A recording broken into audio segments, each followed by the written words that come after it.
गुरुजी प्रारंभ करें। हाँ हाँ ठीक है। यह सर्वविद सर्वविभूति शक्ति विहीन दोषोपहित क्रियाफल विश्वोद्भवांत स्थिति हेतुरीशः नमोस्तु तस्मै गुरवे गुरुः अपि। विश्वेश्वरानंद विश्वबंधु संस्कृत एवं भारत भारती अनुशीलन संस्थान, पंजाब विश्वविद्यालय साधु आश्रम होशियारपुर तथा भारतीय शिक्षण मंडलम एवं संस्कृत भारती के शास्त्र रक्षण प्रकल्प के सहभागिता में यह पतंजल योग सूत्र व्यास भाष्य के पंक्ति सह अध्ययन का आज 38वां पाठ है। इस पाठ है तो हम अपने गुरुवर प्रोफेसर कृष्णकांत शर्मा जी का अभिनंदन करते हैं, स्वागत करते हैं तथा इसमें उपस्थित सभी महानुभावों का भी हम अभिनंदन करते हैं, स्वागत करते हैं। अब समय अधिक हो चुका है, इसलिए मैं गुरु जी से निवेदन करता हूं कि आज का पाठ प्रारंभ करें। गुरु जी। हाँ ठीक है। विश्वेश्वरानंद विश्वबंधु संस्कृत एवं भारत भारती अनुशीलन संस्थान, भारतीय शिक्षण मंडल एवं संस्कृत भारती के शास्त्र रक्षण प्रकल्प के संयुक्त तत्वावधान में हम लोग व्यास भाष्य सहित पातंजल योग सूत्र का अध्ययन कर रहे हैं। इस क्रम में पिछले पाठ में हम लोगों ने जो शौच संतोष तपस्वाध्याय और ईश्वर प्रणिधान रूप जो नियम है, उन नियमों से होने वाली जो सिद्धियां हैं उसके संदर्भ में हम लोगों ने पढ़ा था। उसमें प्रथम जो सिद्धि है वो शौच से होने वाली सिद्धि है, शुचिता से पवित्रता से होने वाली सिद्धि, वो है शौचात स्वांग जुगुप्सा परैरसंसर्ग।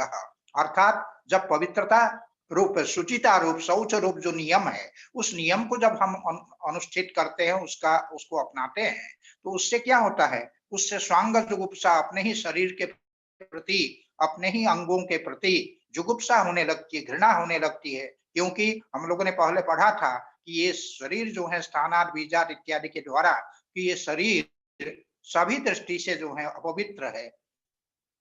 तो ऐसे अपवित्र जो शरीर है उसके प्रति फिर घृणा होने लगती है। और जब अपने शरीर के प्रति घृणा होती है, उसी के साथ से उस शरीर का जो दोष है, शरीर की जो अपवित्रता है, उसको जानते हुए दूसरे के शरीर के साथ भी संपर्क करने में वो अनासक्त हो जाता है, असंसर्ग, दूसरे के साथ भी वो संसर्ग का अभाव हो जाता है, दूसरे शरीर के साथ भी।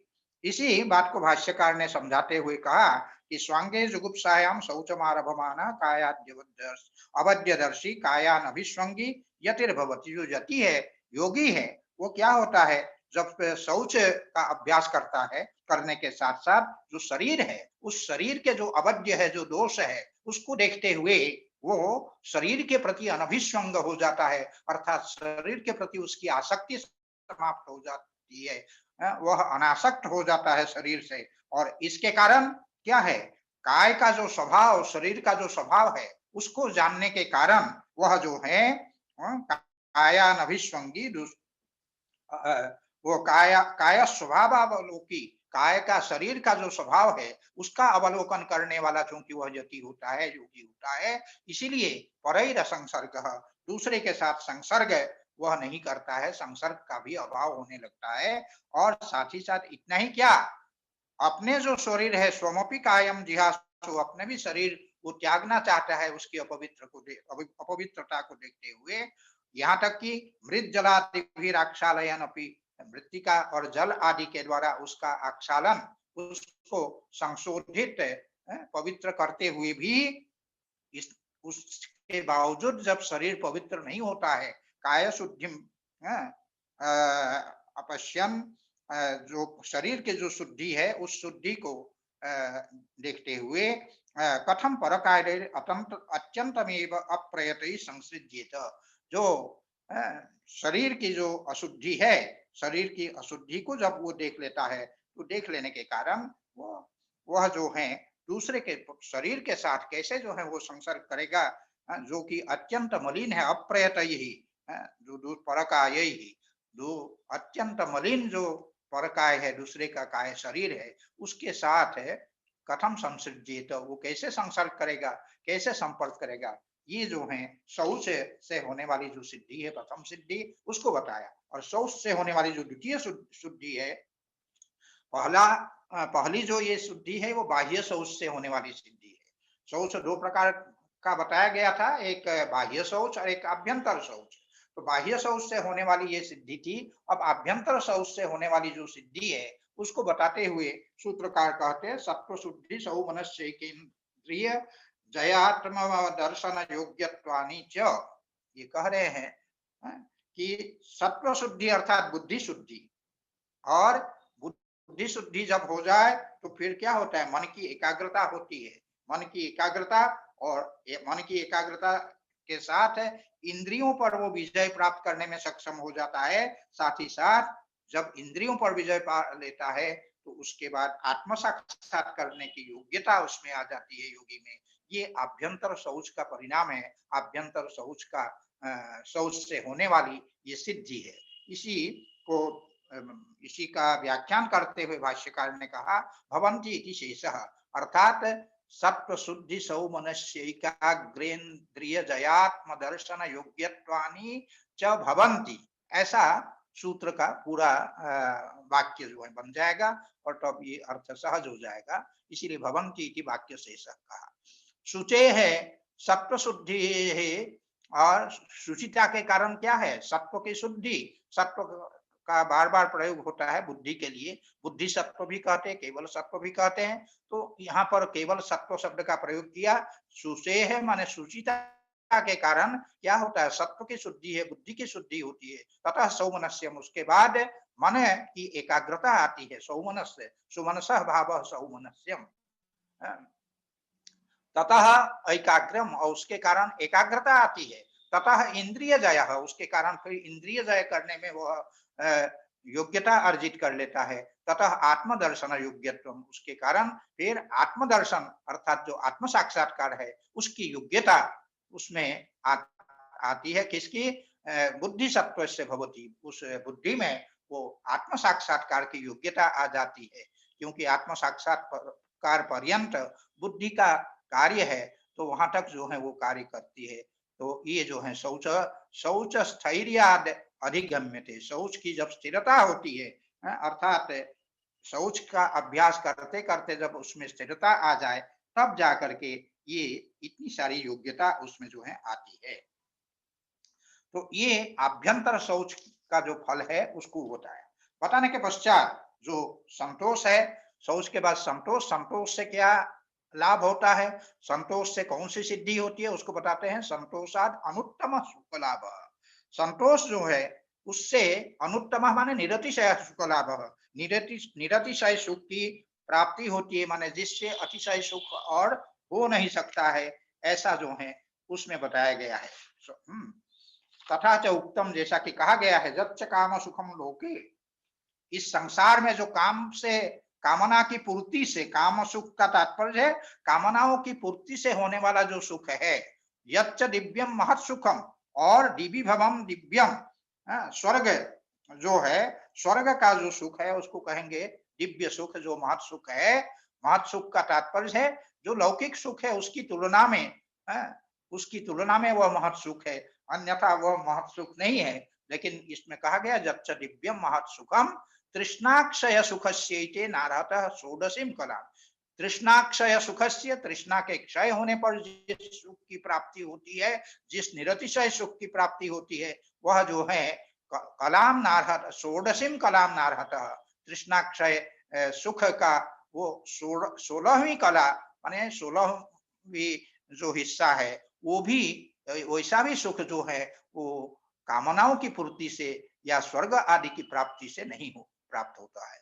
तो इस प्रकार शौच से होने वाला जो लाभ है, जो सिद्धि है, उसको बतलाने के पश्चात संतोष से होने वाली जो सिद्धि है उसको बतलाने के पश्चात तपस्या से होने वाली जो सिद्धि है उसको बताया कि कायेन्द्रिय सिद्धि अशुद्धि क्षयात् तपसः, कायेन्द्रिय सिद्धि अशुद्धि क्षयात् तपसः, माने तप से जब अशुद्धि का नाश हो जाए, ऐसा तप हो जिसमें अशुद्धि का सर्वथा नाश हो जाए, तो उसमें क्या होता है, अनिमादि जो काय सिद्धि का तात्पर्य है अनिमा आदि ऐश्वर्य जो है उसकी जो सिद्धि है उसको काय सिद्धि कहते हैं।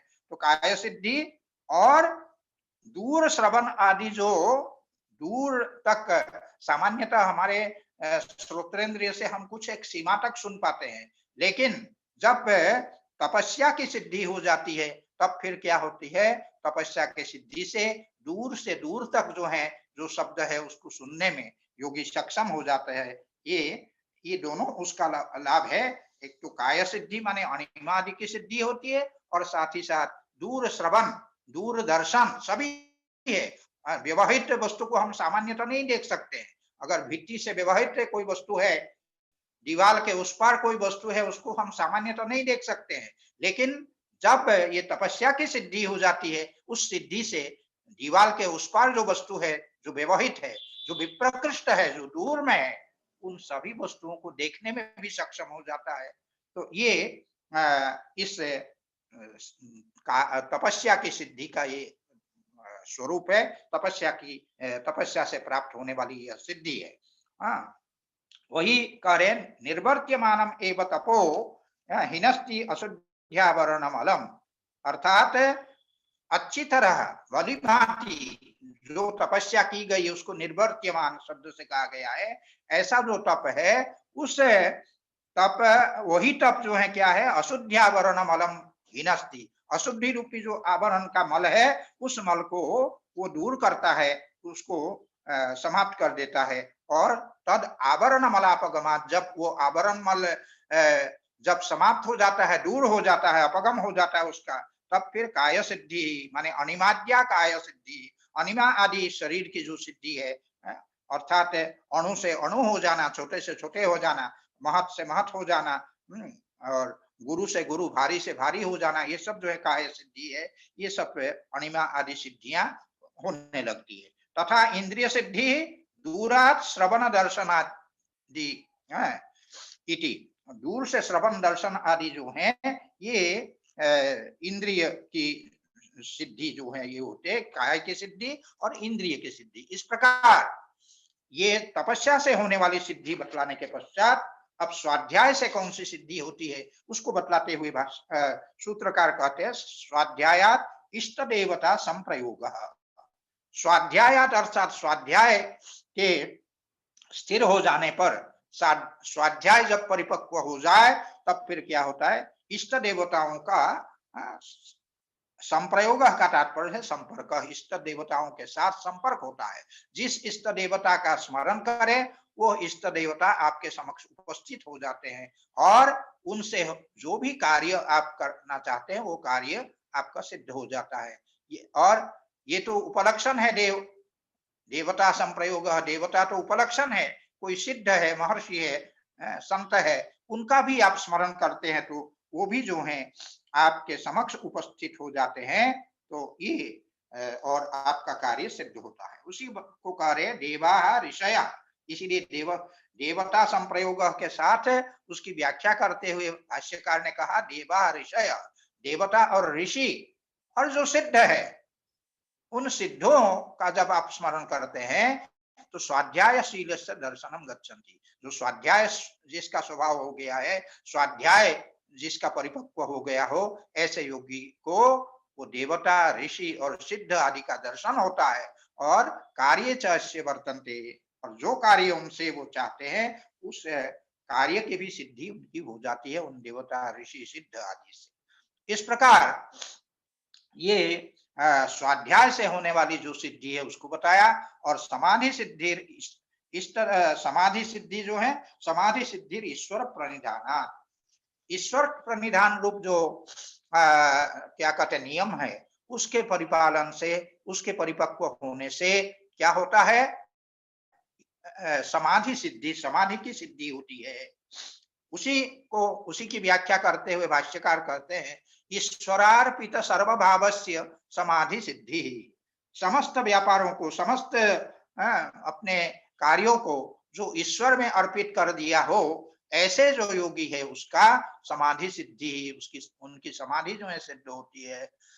यया सर्वमपि ईप्सितम, सर्वम ईप्सितम अवितथम जानाति, जो भी ईप्सित है, जो भी इष्ट है, उन समस्त पदार्थों का अवितथ ज्ञान हो जाता है, यथायथ ज्ञान हो जाता है। देशांतरे, देहांतरे, कालांतरे च, और ये जो ज्ञान होता है वो क्या है, देशांतर माने अन्य देशों में जो विद्यमान है उसका भी, अन्य शरीरों में, देहांतर में अन्य शरीरों में विद्यमान जो वस्तु है वो भी, और अन्य काल में, अन्य समय में विद्यमान भूत भविष्य वर्तमान आदि जो भी ईप्सित पदार्थ है, जो भी ईप्सित वस्तु है, उनका ईश्वर प्रणिधान से यथार्थ रूप वह जान लेता है, यथार्थ स्वरूप को भली भांति वो जान लेता है। इस प्रकार शौच, संतोष, तपस, स्वाध्याय और ईश्वर प्रणिधान से होने वाली जो सिद्धियां है, उन सिद्धियों को यहाँ एक स्तंभ के रूप में दर्शाया गया है। उसको आप लोग भली भांति देख लें। पहला जो शौच है, उससे जो होने वाली सिद्धि है वो दो प्रकार की सिद्धि, बाह्य शौच से और आभ्यंतर शौच से, दोनों को दिखला दिया है। और संतोष से होने वाला जो अनुत्तम सुख लाभ है उसको दिखा दिया। उसी प्रकार जो तपस्या है उससे होने वाली इंद्रिय सिद्धि और काय सिद्धि दोनों को दिखला दिया। फिर स्वाध्याय से इष्ट देवता संप्रयोग को बतला दिया। फिर ईश्वर प्रणिधान से होने वाली जो समाधि सिद्धि है उसको बतलाया। इस प्रकार इस स्तंभ से आप आसानी से नियम से होने वाली जो सिद्धियां हैं उनको संक्षेप में आप जान सकते हैं। इसके पश्चात उक्ताः सहसिद्धिभिर यम नियमाः आसनादीनि वक्ष्यामः। यम और नियम की से प्राप्त होने वाली जो सिद्धियां हैं, उन सिद्धियों के सहित यम और नियमों को बतला दिया गया है। और अब जो है आसनादीनि वक्ष्यामः, आसन आदि जो हैं, अन्य अंग जो बच गए हैं, उन अंगों के विषय में हम कहेंगे। तो उसमें आसन जो है, वो आसन क्या है उसको बतलाते हुए यहाँ पर कहते स्थिर सुखम आसनम। वह शारीरिक स्थिति जो माने स्थिर हो और साथ ही साथ सुखद हो, स्थिर सुखम, वह जो है आसन कहलाता है। आसन पद की व्याख्या करते हुए उस दिन हमने कहा था, आस्यते अनेन इति करण अर्थ में ल्युट प्रत्यय करके भी आसन शब्द निष्पन्न होता है। और आस्यते जब तक आसनम, ये इस प्रकार भी उसकी व्युत्पत्ति होती है। तो वह आसन है जो वह स्थिर भी हो, जिससे शरीर जो है स्थिर भी हो और साथ ही साथ शरीर के लिए वह सुखकर भी वह शारीरिक परिस्थिति हो, तो उस स्थिति को हम कहते हैं आसन। आगे कहते हैं कि इसकी व्याख्या करते भाष्यकार कि तद्यथा पद्मासनम, वीरासनम, भद्रासनम, स्वस्तिकम, दंडासनम, सोपाश्रयम, पर्यंकम, क्रौंच निषदनम, हस्ति निषदनम, उष्ट्र निषदनम, समसंस्थानम, ये सब के सब आसनों के नाम है। इतने ही आसन नहीं है, इसके अतिरिक्त घेरंड संहिता और हठयोग प्रदीपिका आदि जो योग के, जो हठयोग के जो ग्रंथ है, उन ग्रंथों में अनेक आसनों का उसमें वर्णन किया गया है। तो वो आसनों का विशद वर्णन आप वहां से देख सकते हैं। हठयोग की परंपरा पहले से प्रचलित होने के कारण यहाँ पर सूत्रकार ने आसन के विषय में केवल एक ही सूत्र का निरूपण किया, स्थिर सुखम आसनम। और उसी स्थिर सुखम की व्याख्या करते हुए भाष्यकार कहते हैं स्थिर सुखम और यथा सुखम। स्थिर सुखम माने जैसे सुख की अनुभूति हो, इस प्रकार के स्थिर हो और साथ ही साथ वो सुख हो भी हो, उसमें शरीर में स्थिरता भी हो और साथ ही साथ स्थिरता होने का तात्पर्य है शरीर में कंपन आदि ना हो उनको करने में, इस प्रकार जो हो और जो सुखप्रद भी हो, सुख की अनुभूति भी हो, तो ऐसे हम आसन कहते हैं। तो इस प्रकार आसन का वर्णन किया। आसन का वर्णन करने के पश्चात आसन से होने वाली जो सिद्धि है उसको, ये आसन की सिद्धि कैसे होती है उसको बताते हुए कहते हैं सूत्रकार, प्रयत्न शैथिल्यानंत समापत्तिभ्या।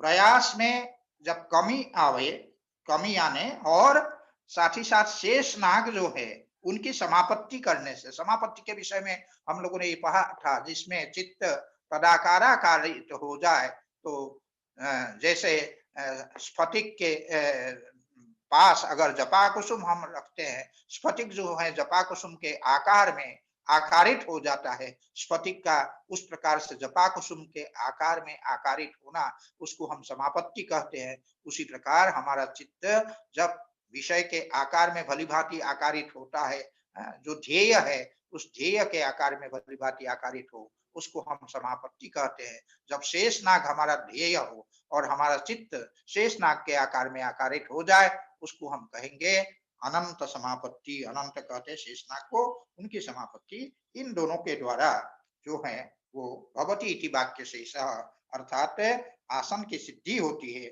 ये इस प्रकार से वाक्य पूर्ण होता है।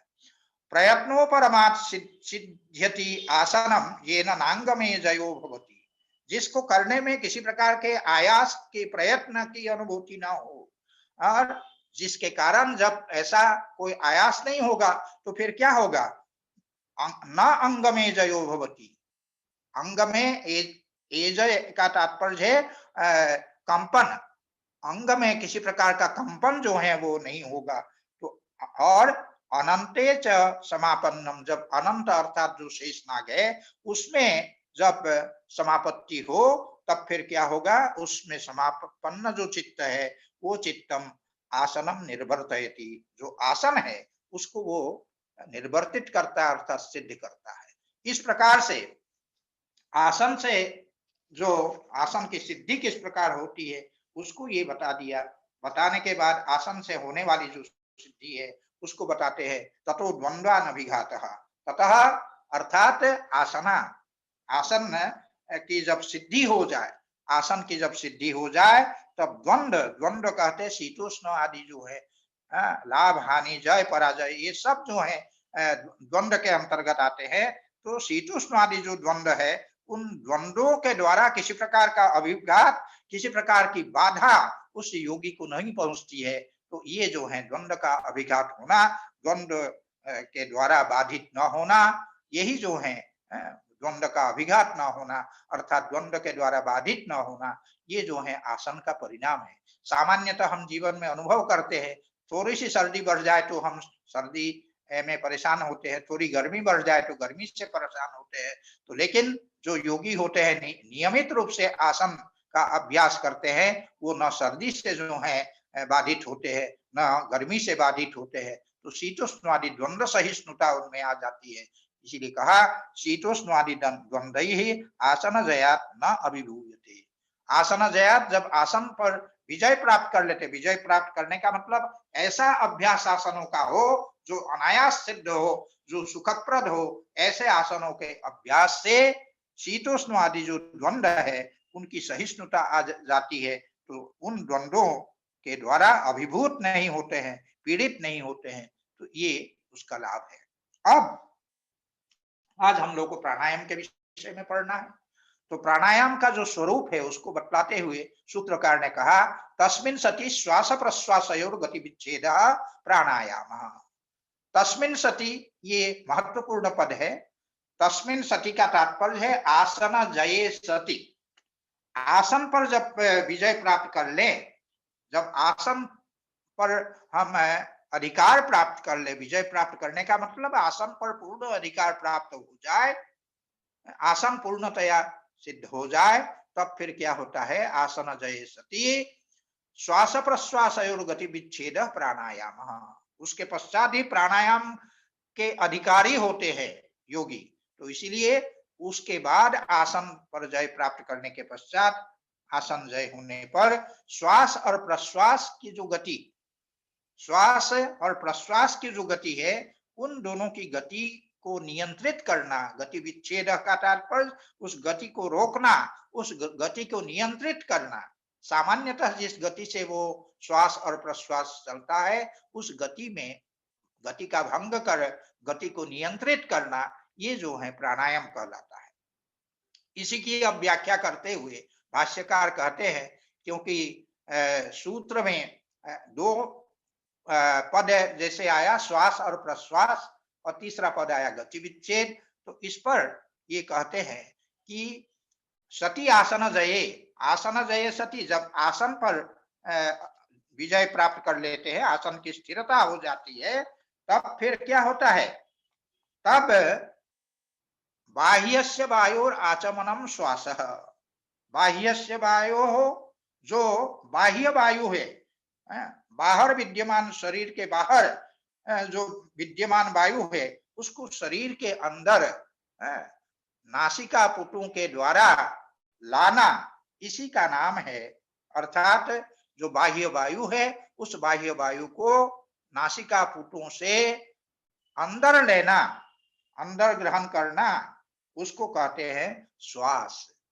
अर्थात वह हुआ पूरक। और है वायु और आचमनम श्वास, उसको श्वास कहते हैं, पूरक नहीं, उसको हम श्वास कहेंगे। और कौस्थ्यस्य वायो हो निस्सारणम प्रश्वास, कोष्ठे भवम कौस्थ्यम, जो उदर में होने वाला जो वायु है उसको कहेंगे कौस्थ्य वायु। उदर में रहने वाला जो वायु है उसको कहते कौस्थ्य वायु। उदरस्थ जो वायु है उसका निस्सारणम, नासिका पुटों के द्वारा उनको बाहर निकालना, अर्थात जो सांस को छोड़ना है उसको हम क्या कहते हैं? प्रश्वास। सामान्यतः हम अपने हिंदी में बोलचाल में भी श्वास और प्रश्वास का प्रयोग करते हैं, तो उसी की केवल व्याख्या कर दी। तयोर गतिविच्छेद, तयो हो श्वास प्रश्वासयो, उस श्वास और प्रश्वास का जो गतिविच्छेद है, गतिविच्छेद उन दोनों का जो कर्मभंग है, उन दोनों को जो रोकना है, उनको नियंत्रित करना है, तो उसी को कहते हैं क्या? उसको प्राणायाम कहते हैं। उभयाभाव, गतिविच्छेद की व्याख्या की, उभयाभाव, श्वास का अभाव और प्रश्वास का अभाव उसको कहा, और उनके दोनों का अभाव उनको कह दिया प्राणायाम, उसको प्राणायाम कहा। सतु, और ये जो प्राणायाम है, बाह्याभ्यंतर स्तंभ वृत्ति ही देश काल संख्या भी परिदृष्टो दीर्घ सूक्ष्म। सतु अर्थात सतु प्राणायाम, वह जो प्राणायाम है वो बाह्याभ्यंतर स्तंभ वृत्तिर देश काल संख्या भी परिदृष्टो दीर्घ सूक्ष्म। सतु प्राणायाम, वह जो प्राणायाम है, वो प्राणायाम क्या होता है? उस प्राणायाम के विषय में कहा कि बाह्याभ्यंतर स्तंभ वृत्ति, बाह्यम च अभ्यंतरम च स्तंभश्चेति बाह्याभ्यंतर स्तंभा। बाह्य अर्थात बाहर, आभ्यंतर अर्थात अंदर, और जो स्तंभ माने उसको जो रोकना है, तो ये वृत्ति है, जिसके उसको कहेंगे बाह्याभ्यंतर स्तंभ वृत्ति। वृत्ति शब्द द्वंद्व समास के अंत में आया हुआ है, इसीलिए वृत्ति शब्द का प्रत्येक पद के साथ योग होगा, तो बाह्य वृत्ति ही, आभ्यंतर वृत्ति ही और स्तंभ वृत्ति। यह जो प्राणायाम है वह बाह्य वृत्ति भी होता है, अर्थात बाहर जिसका व्यापार हो उसको कहेंगे बाह्य वृत्ति ही। बाह्य वृत्ति ही, और माने बाह्यम प्रति वृत्तिर्यस्य, बाहर जिसका व्यापार हो उसको हम कहेंगे बाह्य वृत्ति ही। और आभ्यंतर, भीतर की ओर जिसकी वृत्ति हो, आभ्यंतरे वृत्तिर्यस्य सह आभ्यंतर वृत्ति ही प्राणायाम। और भीतर की ओर श्वास को लेना, वो जो है आभ्यंतर वृत्ति प्राणायाम हुआ। और उसके साथ जो स्तंभ वृत्ति, स्तंभ का तात्पर्य निरोध करना, स्तंभन करना, रोकना, तो स्तंभने स्तंभ एव वृत्ति ही माने वर्तनम जस्य सह स्तंभ वृत्ति ही। इस प्रकार से जो निरोध स्वभाव वाला उसको हम कहेंगे स्तंभ वृत्ति, अर्थात जिसको हम कुंभक कहते हैं। तो ये आभ्यंतर वृत्ति जो है वो आभ्यंतर वृत्ति प्राणायाम जो है पूरक हुआ, और जो बाह्य वृत्ति है वो रेचक हुआ, और स्तंभ वृत्ति जो है वो कुंभक हुआ। इस प्रकार से बाह्य, आभ्यंतर और स्तंभ वृत्ति ही। और ये जो प्राणायाम है वो प्राणायाम क्या है? उसके लिए कहा कि यह देश काल संख्या भी परिदृष्ट, देश काल और संख्या के द्वारा परिदृष्ट माने परीक्षित, देश काल और संख्या के द्वारा इसका परीक्षण होता है कि वो प्राणायाम किस प्रकार का है। इसका परीक्षण देश, काल और संख्या के द्वारा होता है। तो वो कैसे होता है आगे भाष्यकार स्वयं बताएंगे, और वही जो है दीर्घ और सूक्ष्म होता है। यहाँ कहते यत्र प्रश्वास पूर्वको गत्य भाव यत्र प्रश्वास पूर्वको गत्य भाव स बाह्य। बाह्य वृत्ति को समझाने के लिए भाष्यकार बताते हैं कि जहां पर जिस प्राणायाम में प्रश्वास पूर्वक का तात्पर्य है प्रश्वास पूर्व माने प्रधानम, यस्मिन जिसमें प्रश्वास जो है, श्वास और प्रश्वास दोनों को हम लोग पढ़ चुके हैं। प्रश्वास जो है कोष्ठ वायु जो है, उदरस्थ जो वायु है उसको बाहर निकालना, उसको हम प्रश्वास कहते हैं। जिसमें वो प्रश्वास पूर्व हो, प्रधान रूप में विद्यमान हो, उसको हम कहते हैं प्रश्वास पूर्वक। तो उस प्रश्वास पूर्वक जो श्वास प्रश्वास का जो प्रश्वास पूर्वक जो श्वास प्रश्वास का गति विच्छेद है, सांस लेना और छोड़ना जो है वो गति विच्छेद गत्य भाव, गत्य भाग का तात्पर्य है गति विच्छेद, वो जो है बाह्य है। वो सबाह्य, वो बाहरी प्राणायाम है। और उसके बाद बाह्य प्राणायाम को बतलाने के पश्चात यत्र श्वास पूर्वको गत्य भाव स आभ्यंतर, यत्र श्वास पूर्वक अर्थात श्वास पूर्व प्रधानम यस्य असौ श्वास पूर्वक, जिसमें श्वास जो है प्रधान रूप में विद्यमान हो, उस गति विच्छेद को हम कहेंगे। इस प्रकार का जो गति विच्छेद है जिसमें श्वास प्रधान हो, तो उससे को कहेंगे आभ्यंतर वृत्ति। आभ्यंतर वृत्ति प्राणायाम, आभ्यंतर वृत्ति प्राणायाम अर्थात वो पूरक प्राणायाम होता है। पहला रेचक है और ये पूरक है। इसी की व्याख्या करते हुए जो योग वार्तिककार है उन्होंने ये कहा है, यत्र प्राणायामे अर्थात गति विच्छेदे प्रश्वास पूर्वक गत्य भाव सतु बाह्य वृत्ति ही प्राणायाम रेचक नाम, वो जो है रेचक नामक होता है। और जहां पर यत्र श्वासेन पूर्वकेन गत्य भाव स आभ्यंतर, जो श्वास के द्वारा जो गति का अभाव होता है वो आभ्यंतर प्राणायाम अर्थात वो आभ्यंतर वृत्ति प्राणायाम जो है वो पूरक नाम उसका होता है, पूरक। इस प्रकार से रेचक और पूरक प्राणायाम का जो लक्षण है उसको बताया। अब जो कुंभक है उसकी बात बताते हैं। तृतीय स्तंभ वृत्ति, स्तंभ वृत्तिर्यस्य असौ स्तंभ वृत्ति। स्तंभ माने अवरोध, अवरोध करना, स्तंभन करना, न उसमें रेचन होगा न जो है पूरन होगा, न रेचन न पूरन जिसमें हो, जिसमें स्तंभ हो अर्थात अवरोध हो, ऐसे वृत्ति वाला, ऐसे व्यापार वाला जो प्राणायाम है उसको, उस स्तंभ वृत्ति को हम कहते हैं कुंभक प्राणायाम। इसी की आगे जो है वो कहते हैं यत्र उभयाभाव सकृत प्रयत्नात् भवति, जहां पर सकृत प्रयत्नात् माने अप्रयास, बिना किसी प्रयास के, एक प्रयत्न से, उसके लिए कोई पूर्व भूमिका की आवश्यकता नहीं है। सकृत प्रयासात, एक बार के प्रयास से उभयाभाव, श्वास और प्रश्वास दोनों का अभाव हो जाए, दोनों का स्तंभन हो जाए, उससे को कहते हैं, उसको स्तंभ वृत्ति प्राणायाम माने कुंभक प्राणायाम। और वो एक साथ कैसे होता है उसको समझाने के लिए वो कहते हैं, एक उदाहरण देते हुए, यथा तप्ते न्यस्तम उपले जलम सर्वतः संकोचम आपद्यते।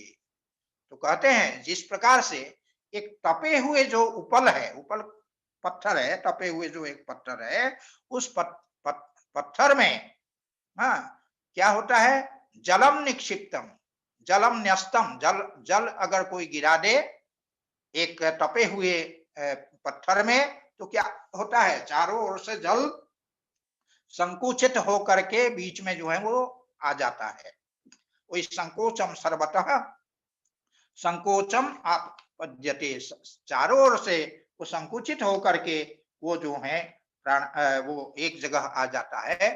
ठीक उसी प्रकार से जहां दोनों जो है श्वास प्रश्वास उसका युगपत गत्य भाव, दोनों गति का अभाव, दोनों गति एक साथ नियंत्रित हो जाए, उसको कहते हैं कुंभक प्राणायाम।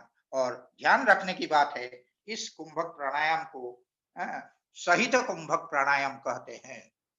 और त्रयोपि एते देशेन परिदृष्टा ये तीनों जो ये प्राणायाम है, ये तीनों ही प्राणायाम देशेन परिदृष्टा, माने देश के द्वारा परीक्षित होता है। तो देश के द्वारा परीक्षित क्या है? यान अस्य देशः, इसका इतना देश है। इस रेचक या पूरक जो प्राणायाम है या कुंभक प्राणायाम है, उसका देश इतना है, उसका स्थान इतना है। ये जो है देश के द्वारा किया गया परीक्षण है। तो देश की कमी और अधिकता के कारण ये जो प्राणायाम है वो जो है प्राणायाम किस कोटि का है, वो उसके द्वारा वो जाना जाता है। तो देश के द्वारा जाना जाता है।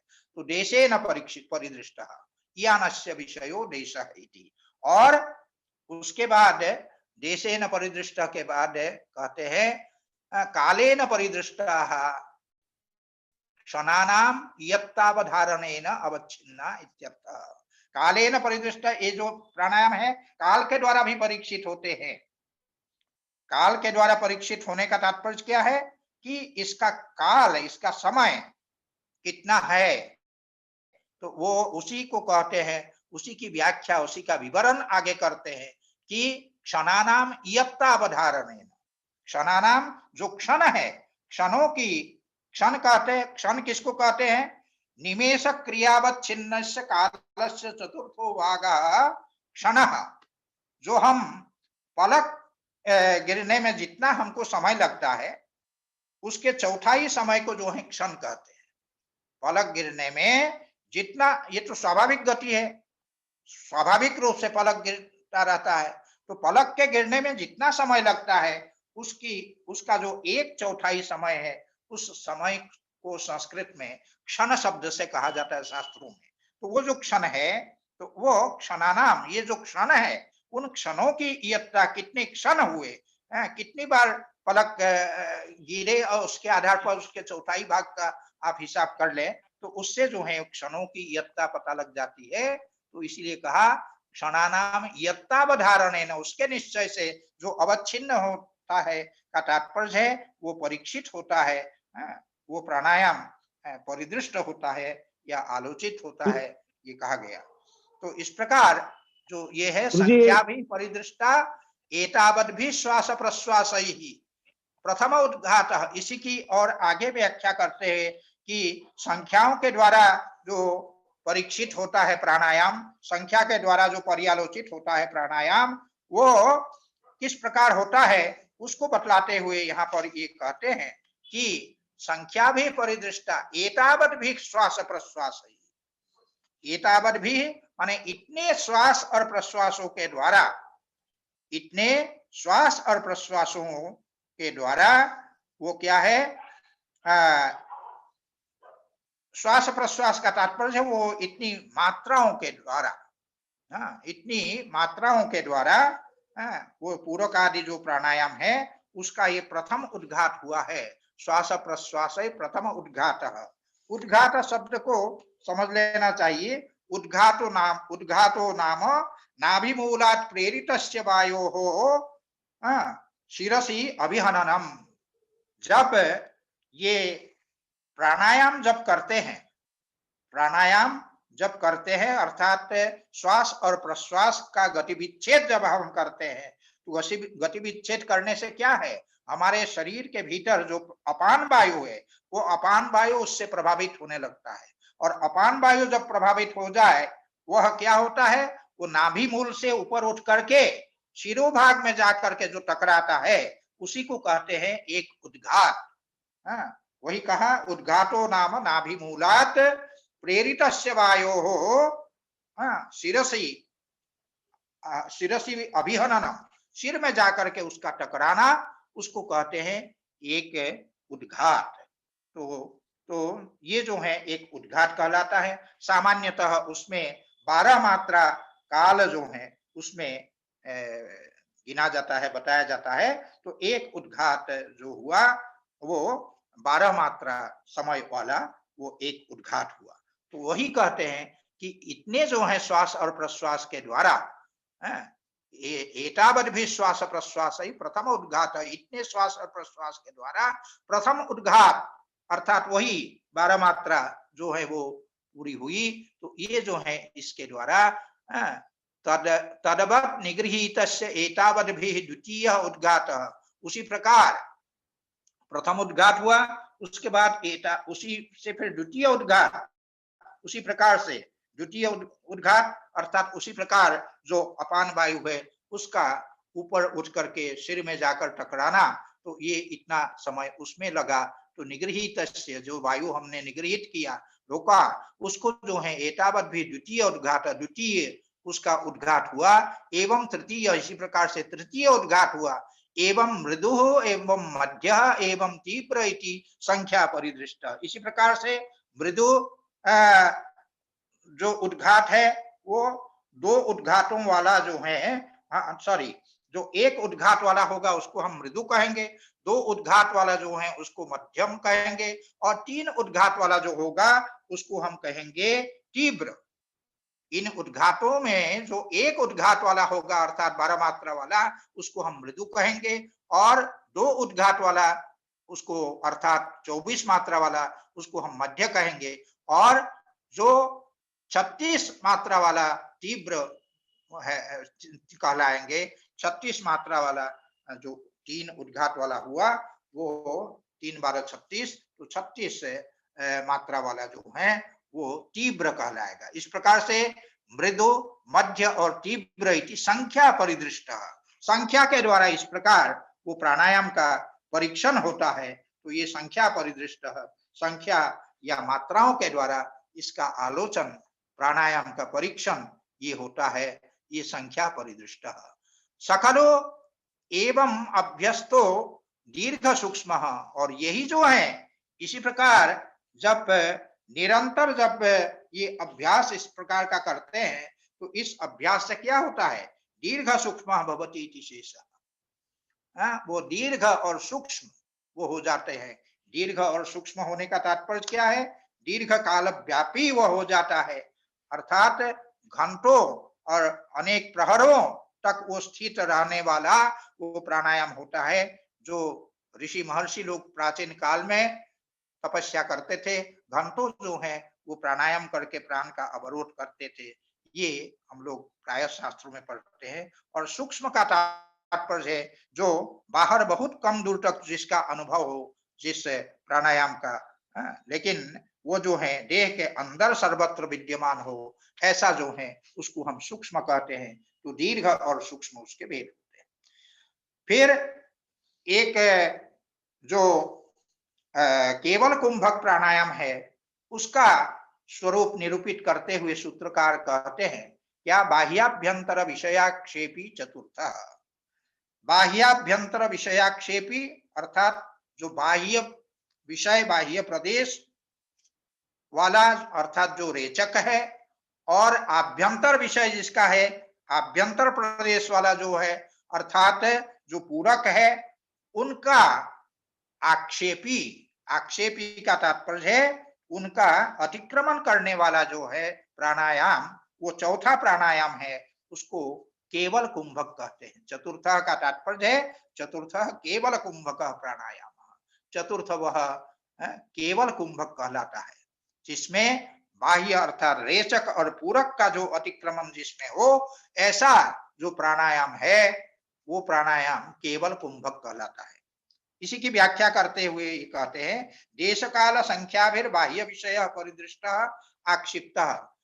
जैसा कि हमने पहले पढ़ा, तो पहला जो सकृत एक बार प्रयत्न से उत्पन्न होने वाला, जो एक बार प्रयत्न से संपन्न होने वाला जो कुंभक है उसको तो हम सहित कुंभक कहते हैं, लेकिन ये अनायास सिद्ध होने वाला कुंभक नहीं है। इसके लिए क्या है, उस कुंभक के लिए, सहित कुंभक के लिए देश के द्वारा, काल के द्वारा, संख्या के द्वारा परिदृष्ट होना अर्थात परीक्षित होना ये कोई अपेक्षित नहीं है।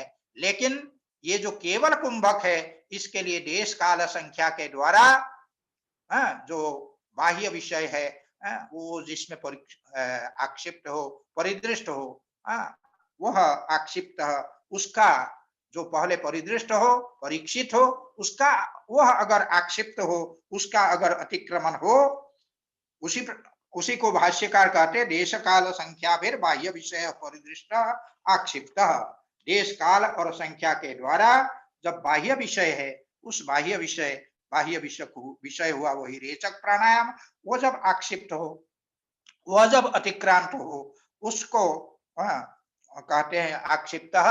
तथा उसी प्रकार से क्या है, वो आभ्यंतर विषय का तात्पर्य हुआ जो पूरक है, उसका परीक्षण जब हो जाए, परिदृष्ट हो जाए, किसके द्वारा, देश काल और संख्या के द्वारा जब परीक्षित हो जाए, तब उसका अतिक्रमण, वह जब अतिक्रांत हो, और उभयथा का तात्पर्य है दोनों प्रकार से, रेचक और पूरक दोनों का, दोनों के जो आक्षेप जब हो, अतिक्रमण जब हो, वो दीर्घ और सूक्ष्म, बिना सूक्ष्म हुए जो रेचक और पूरक है, उसका अभ्यास पूर्ण नहीं होता है।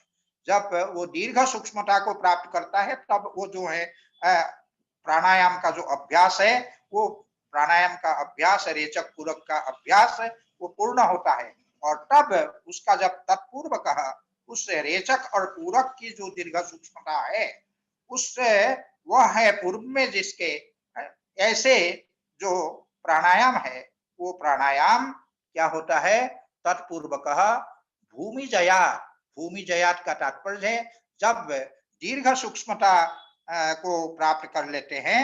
दीर्घ सूक्ष्मता को प्राप्त करने से भूमि माने उसकी जो अवस्था है प्राणायाम की, उस पर विजय प्राप्त कर लेता है। तब फिर जाकर के भूमि जयात क्रमेण उभयो गत्य भाव, क्रमशः दोनों का जो गति नियंत्रित होता है, रेचक पूरक दोनों जब एक साथ नियंत्रित हो जाए, दोनों अर्थात सांस लेना और सांस छोड़ना, इन दोनों की गति का जब एक साथ निरोध हो जाए, एक साथ वो दोनों नियंत्रित हो जाए, दोनों गतियों का नियमन हो जाए, तो उसको कहते हैं चतुर्थ प्राणायाम, उसको चौथा प्राणायाम कहते हैं, चतुर्थ प्राणायाम।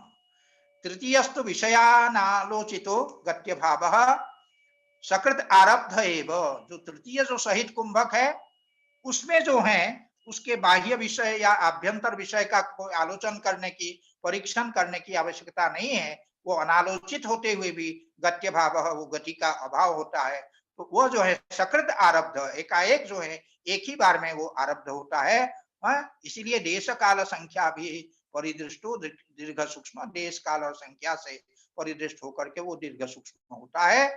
लेकिन चतुर्थस्तु श्वास प्रश्वास विषयावधारणा, श्वास और प्रश्वास के जो विषय है, जो बाह्य विषय और आभ्यंतर विषय, उसके अवधारण होने पर, निश्चित होने पर, क्रमेण भूमि जयात, क्रमशः जब भूमि पर विजय प्राप्त करते हैं, भूमि को जीत लेते हैं, तब उभय क्षेप पूर्वको गत्य भाव, दोनों का जिसमें अतिक्रमण हो, ऐसा जो गत्य भाव है, गति का अभाव है, वो चतुर्थ प्राणायाम इति अयम विशेषः, वो चौथा प्राणायाम है, ये इसकी विशेषता है।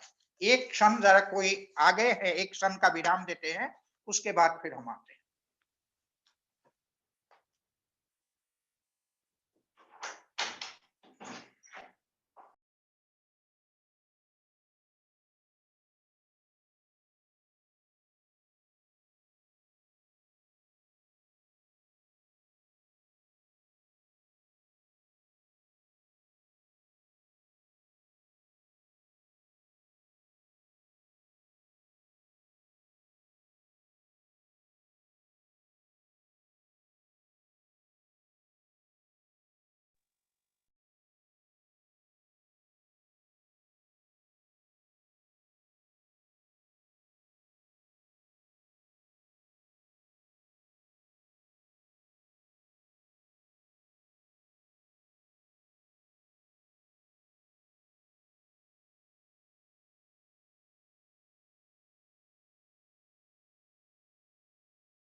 अब सुनाई पड़ रहा है?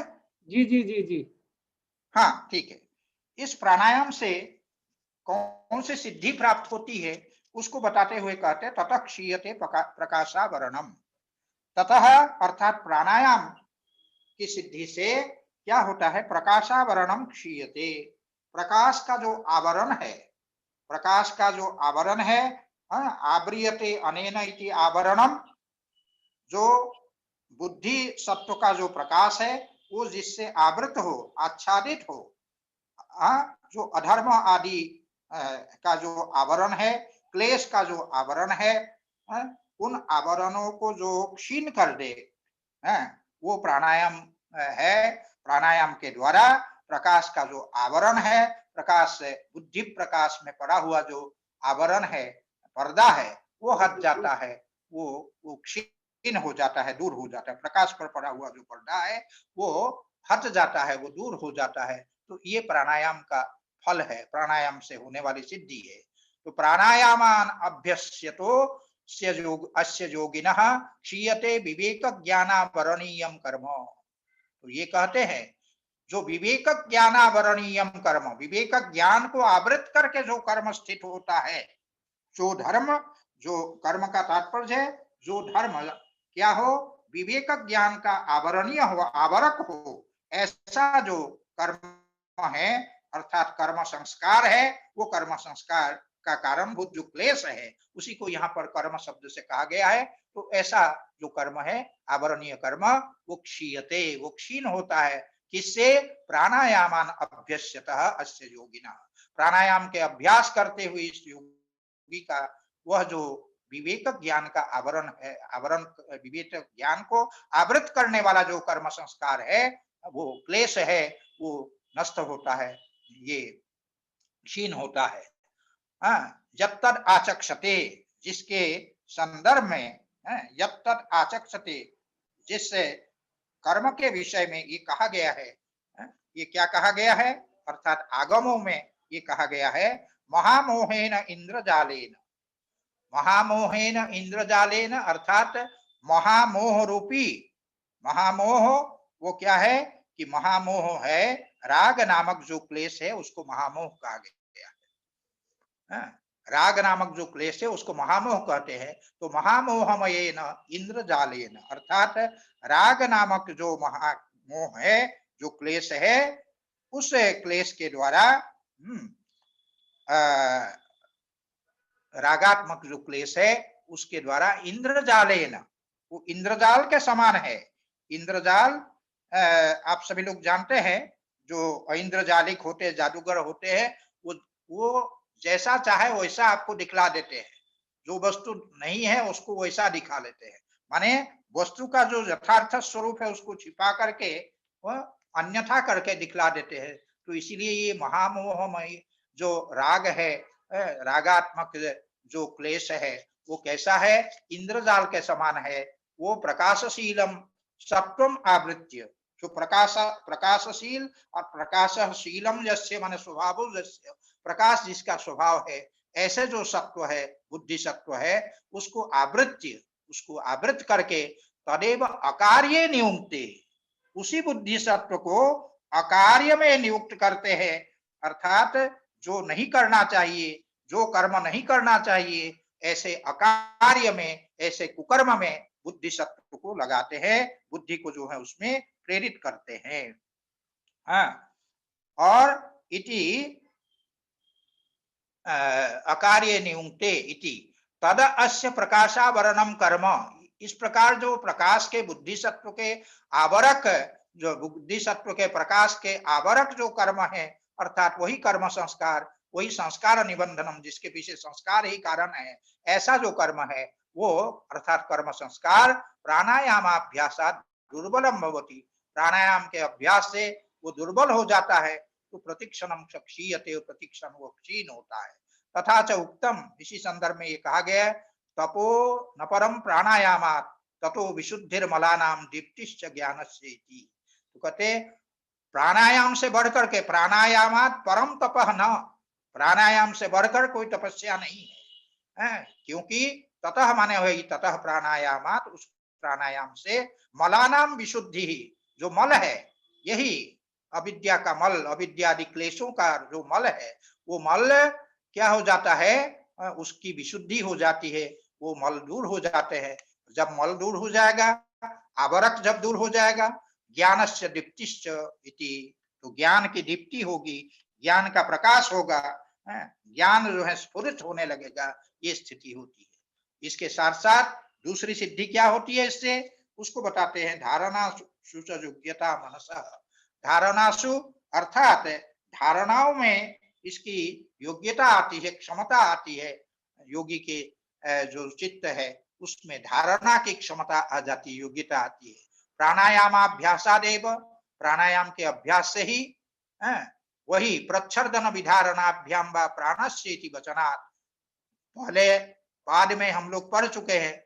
ये एक परिकर्मों के अंतर्गत जहां पर ये कहा गया है मैत्री करुणा मुदितोपेक्षानाम सुख दुख पुण्य पुण्य विषयानाम भावनातश्चित्त प्रसादनम, उसी क्रम में ये प्रच्छर्दन विधारणाभ्याम व प्राणस्य, प्राण के प्रच्छर्दन और विधारण इसके द्वारा अर्थात प्राणायाम के द्वारा भी चित्त जो है आपका चित्त का प्रसादन होता है, चित्त स्थिर होता है, ये पहले कहा गया है। तो ये प्राणायाम के अभ्यास से ही होता है, तो ये पहले पाद में भी बतलाया गया है। उसके कारण जो धारणा में योग्यता हो जाती, धारणाओं में योग्यता, जिस ध्येय में हम चित्त को लगाना चाहे, जिस ध्येय में चित्त को एकाग्र करना चाहे, उस ध्येय में चित्त को एकाग्र करने की क्षमता उस चित्त में आ जाती है। तो यही हुआ धारणा योग्यता मनसा। अब इसके पश्चात जो प्रत्याहार है, उस प्रत्याहार का जो स्वरूप है उसको बतलाते हुए यहाँ पर थोड़ा सा है, इसलिए मैं आज समाप्त कर देना चाहता हूँ। बहुत जैसा कहिए सुधांशु जी।